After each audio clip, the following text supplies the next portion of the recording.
예, 부세 알람의 10분 세금 이야기입니다. 이번 시간에는 과천지식정보타운 다자녀하고 그 특별공급 관련된 내용을 좀 알아보겠습니다. 참고로 그 과천지식정보타운이나 이제 북일에나 북일에도 좀 이슈죠. 예, 그쪽이나 이렇게 크게 그 지역 그 공급하는 조건상 달라지는 내용은 크게 없고요. 그래서 일단 이제 과천지식정보타운 그 달라지는 지금 포인트 조금 이제 다른 포인트 이제 그런 것만 좀 짚고 넘어가겠습니다. 일단 그 과천 지식 정보타운은 이제 그 제가 별도로 이제 올려드린 영상이 있지만 분양 일정이 다소 좀 늦어질 것 같아요. 이제 그거는 좀 참고하시고 일단 볼게요. 다자녀 이제 특별 공급 관련된 내용입니다. 일단 S1 블럭 같은 경우에는 예, 이제 435가구, 예, 면적 조건은 60에서 85, 예, 이렇게 쭉 S2 597가구, S4 679가구.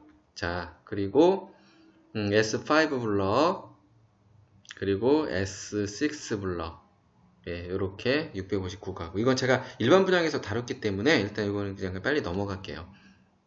예, 필요하신 분은 일반 분양이나 이런 거 제가 올려놓은 내용이 있으니까 그쪽 내용 보시고, 그리고 S8 블럭, S8 블럭 같은 경우는 608가구가 공급하는데 60에서 85제곱미터. 예, 그 참고로 북일에 같은 경우는 다 면적이 좀 다 높아서 신혼 뭐 특별 공급은 안 나올 것 같은데 과천 지식정보타운은 그 면적 조건상 신혼부부 특별 공급은 나올 것 같습니다. 그래서 이 내용을 제가 또 별도로 다뤄드릴 거고요. 그리고 참고로 그 이렇게 특별 공급 이렇게 대상자 있잖아요. 다자녀가 특별 공급 대상자가 혹시 이제 그 이쪽에 일반 분양 쪽에서 1순위 조건에 이제 해당이 되면은 중복 신청이 가능합니다. 예, 중복 신청이 가능한데 그 특별 공급 신청한 분이 다시 일반 공급을 신청하셔야 됩니다. 그런데 만약에 이제 두 개 다 당첨됐죠? 당첨됐을 때는 일단 특별 공급 당첨이 우선됩니다. 우선이 되고 일반 공급 당첨은 이제 무효 처리가 됩니다. 무효 처리가 되고 이제 불이익이 있는 건 아니고 어쨌든 한번 두 번의 기회를 한번 가져볼 수 있는 거죠. 예, 그래서 두 개 이제 중복 신청은 가능하다. 그러니까 1순위, 그러니까 일반 분양 1순위 자격 조건 있으니까 그거 이따가 한번 말씀드릴게요. 그리고 뭔가 참고로 특별 공급은 보통 1순위 그 신청 전 하루 전에 청약을 하거든요. 그래서 이걸 청약하고 바로 다음에 1순위 되시는 분은 1순위로 청약하시면 됩니다. 예, 관련 내용은 이제 특별 공급도 하시고 다자녀 특별 공급도 하시고 일반 분양 1순위 자격이 되시면 요 내용 보시고 참고하시고 1순위 조건 제가 넣어놨거든요. 되시면은 한번 두 군데 다 도전해 보시는 것도 좋을 것 같아요. 예, 이거는 일반 분양 관련된 내용, 또 공공 분양 필요하신 분은 한번 참고로 보시고요. 예, 이제 구독 눌러 놓으시면은 제가 이제 계속 올려드리는 알찬 내용들 예, 받아보실 수 있습니다. 그리고 일단 과천지식 그 정보타운 다자녀 가구 특별공급 청약 자격 보겠습니다. 이거 이제 제가 지난번에 올려드린 북일이랑 크게 다를 건 없습니다. 자, 입주자 모집 공고일 예, 기준입니다. 그때 서울, 경기, 인천 거주하시는 분은 다자녀 가구 이제 자격. 자, 만 19세 미만, 직계자녀 3명, 태아 다 포함됩니다. 입양된 아이도 다 포함되고요. 그러니까 무주택 세대 구성원, 예, 무주택 세대 구성원, 이분이 청약 자격이 있습니다. 자, 모집 공고일 현재 무주택 세대 구성원이라는 건 뭐냐? 이게 다소 좀 어려울 수도 있고, 어쨌든 이 전 세대가 다 주택이 없어야 돼요. 주택이 없어야 되는 그런 조건인데, 제가 요거는 별도로 내용을 좀 달아놨으니까 이 동영상 참고해서 보시면 될 것 같고요. 그리고 청약통장 조건은 가입기간 6개월 이상 경과가 돼야 됩니다. 6개월 이상 돼 있으면 됩니다. 참고로 제가 지금 이번 시간에 다루는 거는 민간 분양입니다. 민간 분양, 공공 분양 아니에요. 민간 분양 다루기 때문에 이 민간 분양은 청약 저축, 그냥 청약 저축은 자격이 없어요. 자격이 없고요. 일단 청약 예금이나 주택 청약 종합 저축 있죠? 이거 가지 계신 분들이 그 나오는 면적이나 그런 아까 이런 거주지 지역별 예치금 조건 만족해야 되고, 참고로 청약 부분 같은 경우는 82제곱미터 이하 그 부분만 좀 청약이 가능합니다. 부분 가지고 계신 분들. 그래서 지금 이런 예치금 조건이나 이런 거는 제가 여기 청약 예금 부분에 좀 많이 달아놨으니까 여기 좀 참고하시면 돼요. 이거 한번 참고하시고 꼭 보세요. 그리고 청약 예금 가지고 계신 분은 꼭 이거 보시는 게 좋습니다. 나중에 공고일 전에 좀 해야 될 상황들이 있어요. 그러니까 그거 좀 확인하시고, 그리고 일단 모집 공고일 제일 중요한 내용이죠. 또 현재 그 3명 이상 모두 미성년자, 예, 만 19세 미만, 예, 그 아이 나이가 지금 18세인지 19세인지 좀 애매하면은 제가 이제 만 나이 계산법이라고 보통 영상 올려놨으니까 요거 보시고 한번 그 자녀가 좀 이상하게 걸린 애매하다 나이가, 그럼 한번 확인하시면 됩니다. 자격이 되는지 안 되는지. 그리고 이제 그 3명의 자녀에서 또 이렇게 판단을 할 때 그런 경우가 있겠죠. 자녀가 미성년자에 해당하는데 부득이하게 다른데 거주지가 있을 수 있죠. 그런데 그럴 경우에는 가족관계 증명서를 이제 제출해서 또 미성년자임을 좀 증명해야 됩니다. 요거는 이제 그 청약을 하고 하면 그러니까 서류 제출하는 기간이 있어요. 그때 한번 하시면 되고요. 그리고 아까 말했어요. 자녀도 태아나 입양 자녀도 이제 이건 포함이 된다. 그리고 혹시 재혼하실 수가 있죠. 그 자녀들도 가족관계 그 증명서를 이제 제출하면서 이제 자녀임을 입증을 하면은 됩니다. 이 내용은 제가 뒤에서 좀 자세히 다뤄놨으니까 그 내용 다시 한번 참고하시면 될 것 같습니다. 자, 공급 조건 한번 보죠. 예, 일단 공급 조건이 중요하겠죠. 내가 했는데. 일단, 여기는 공급 조건은 경기도 거주자, 일단 50%를 우선 공급합니다. 예를 들어서, 50세대가 나온다, 이러면은 25세대는 경기도 거주자 50% 공급, 서울, 인천 거주자한테 50%를 공급하게 됩니다. 그리고 당첨자 이렇게 선정은 어떻게 하느냐? 일단 다자녀 특별공급 배점 기준표가 있습니다. 이거는 별도의 일반 청약 가점제랑 틀려요. 배점 기준표가 있고요.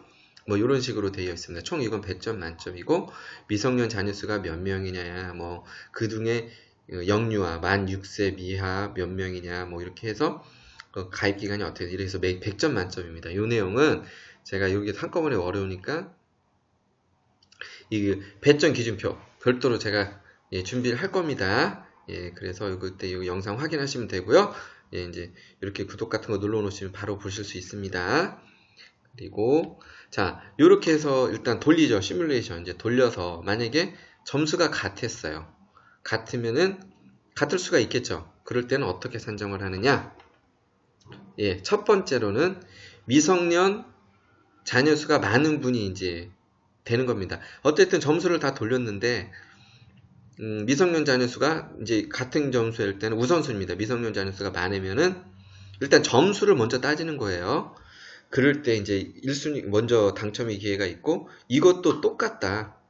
그럴 때는 이제 신청자 중에서 신청인을 기준으로 합니다. 신청자 중에서 연령이 많은 분, 연령이 많은 분이 이제 당첨이 되게 되는 거고요. 제가 말씀드렸죠. 이렇게 특별 공급을 해드려도 1순위 중복 신청이 가능하다고 일반 공급에. 예. 그래서 이 부분도 제가 이제 이거 말씀드린 거는 또 이제 일반 공급에서 이제 무주택, 어차피 이거 무주택이니까 이게 지금 신청이 가능하니까, 그러니까 무주택 조건으로 하면은 여기에 이제 다자녀 말고 이거는 일반 공급 청약 가점제예요. 이거 점수가 틀려요. 그거는 한번 요거 확인해 보시고요. 다자녀는 요 배점 기준으로 하니까 요거 확인하시면 됩니다. 그리고 다음에 자, 예, 이거 제가 좀 부연 설명을 해드리려고 그런 거예요. 자, 모집 공고일 현재 3명이서의 자녀 모두 민법상 미성년자야 된다고 그랬죠? 예, 그쵸? 만 19세 미만. 자, 요 얘기는 제가 이거 아까 설명드린 거고 태아나 입양 자녀도 포함된다. 근데 이거 참고하세요. 자, 임신 중에 이제 태아가 있거나 그리고 입양 자녀를 이제 자녀수에 이제 포함할 경우죠. 이제 이렇게 다자녀 가구로 그럴 때는 일단 출산 등 관련 자료를 때 제출해야 돼요. 당첨되시면. 그리고 입주 시까지 입양 자격을 입양하신 분은 유지를 하셔야 됩니다. 그런데 입주 전에 이제 이런 게 이제 어떻게 증명이 될지 모르겠는데 불법 낙태나 파양, 입양을 이거 취소하거나 뭐 그런 거죠. 이제 입양은 이제 없었던 게 되는 것. 그럴 경우에는 당첨 취소나 부적격 처리가 됩니다. 자, 불법 낙태에 한해서 그랬지 자연유산에 대해서는 그거는 저는 제가 그걸 별도로 괜찮을 것 같긴 해요. 그거는 일단 불법 낙태에 대해서는 부적격 처리가 된다. 내가 이제 자연유산 된 것도 내가 그 대신 먼저 이거를 제출을 해야 돼요. 이건 당첨되면 내가 임신했다 이런 거는 예. 그래서 유산은 저기 충분히 유효할 것 같고요. 그리고 자 제가 이제 말씀드렸죠. 이게 만약에 기존에 그냥 일반 그 재혼하기 전에 그 자녀들은 다를 경우에 가족관계 증명서만 입증하면 되는데 일단 이 조건도 이게 좀 달려 있는 게 있어요. 재혼으로 성이 다른 자녀를 부양하는 경우에 자녀임을 입증할 수 있는 그 가족관계 증명서를 제출해야 되는데 그런데 이제 이게 조건은 이 자녀가 일단 이게 신청자분 있죠? 신청하신 분 동일한 주민등록표에 등재된 경우에 한한다고 지금 규정을 해놨으니까 이럴 경우에 해당하시는 분은 일단 공고일 전에 미리 이제 주민등록지에 이렇게 해놓으시든가 좀 요 과정은 좀 필요할 겁니다. 예, 이건 제가 이제 참고 삼아서 예, 말씀을 드리는 거고요. 또 자, 우리 이제 중요한 그 당첨자 선정 방법. 자, 어떤 룰에 의해서 한번 다자녀 가구 특별 공급은 이렇게 그 당첨 순위가 결정되는지 한번 알아보고 가죠. 예, 이거 좀 알아놓으시면은 나중에 좀 도움이 많이 되실 거예요. 일단, 앞서 말씀드렸죠. 경기도 이제 50% 우선 공급한다고 그랬죠. 예, 근데 경기도 50% 우선 공급에서도 일단 먼저 그 경기도 그 50% 공급자 순에서도 그 만약에 동일 순위 이제 이 중에서도 이제 아마 이제 과천시 1년 이상 거주자한테 우선 공급이 될 거예요. 과천시 1년 이상 거주자한테. 그리고 미달이라는 건 뭐냐면은 이 50% 중에 한 30세대가 나왔는데 전체에서 그 뭐 15세대죠. 예, 15세대 중에서 만약에 과천시 1년 이상 거주자가 많이 있다. 그러면은 1년 이상 거주자한테 우선 배당이 된다는 거죠. 근데 만약에 미달이 되면 경기도도 자격이 있는데 만약에 이러면 일단은 과천시 1년 이상 거주자한테 우선 공급이 되고 그 이분들하고 여기서 떨어지신 분하고 이제 요 1년 이상 거주자분들은 여기서 이제 15세대가 다 소화가 되면은 그 뒤에 우리 그 서울 그 인천 거주자 이제 그쪽에서 이제 합류해서 돌아가게 됩니다. 자, 그러면 이제 어떻게 선정하는지 한번 살펴보도록 할게요. 이렇게 보시면 돼요. 이때 자, 다자녀 이제 배점표들을 이분들하고 이제 돌리겠죠. 예, 돌려서 점수 나오겠죠. 자, 그리고 점수 또 동순위가 있겠죠. 그럴 경우에는 이런 분들 중에 아까 말씀드린 대로 미성년자 자녀 수가 많은 분, 또 같을 경우에는 나이가 연장자 많은 분이 당첨이 되고요. 자, 이제 50% 남았죠. 그리고 여기 떨어졌죠. 또 경기도 뭐 하남 여러가 떨어지신 분들은 또 서울, 인천 이제 낙첨자랑 이제 합류를 합니다. 여기는 우선 뭐 거주자 이건 이제 다 없어요. 다 필요 없어요. 그건 다 이제 동등하게 다 이제 경쟁이 되는 거예요. 이렇게 점수를 가지고 예, 점수를 가지고 경쟁이 돼서 똑같습니다. 그리고 나서 동순위일 때는 미성년 자녀 수가 많은 분, 그리고 자녀 수가 같을 경우 연령 많은 분. 제가 말씀드렸죠, 아까. 이사 오셔도 된다고요. 그 거주지 만족. 그런데 보세요. 이런 무주택 기간 점수에는 무주택 기간 아니라 그 해당 시도 거주 기간 점수는 크게 높지는 않겠죠? 예, 그거 있으니까 그건 좀 참고하시고요. 예, 이번 시간에는 여기까지입니다. 예, 이번 시간에는 과천지식정보타운 다자녀 가구 그 특별 공급 관련된 내용을 달았고요. 일단 그 다자녀 가구 특별 공급 이제 신청하시면서 이제 먼저 말씀드렸듯이 그 일반 분양 1순위 자격이 되시면은 그것도 같이 함께 그 뭐 도전해 보시는 것도 좋을 것 같습니다. 예. 지금까지 부세알람의 10분 세금 이야기였습니다. 다음 시간에 다시 찾아뵙겠습니다.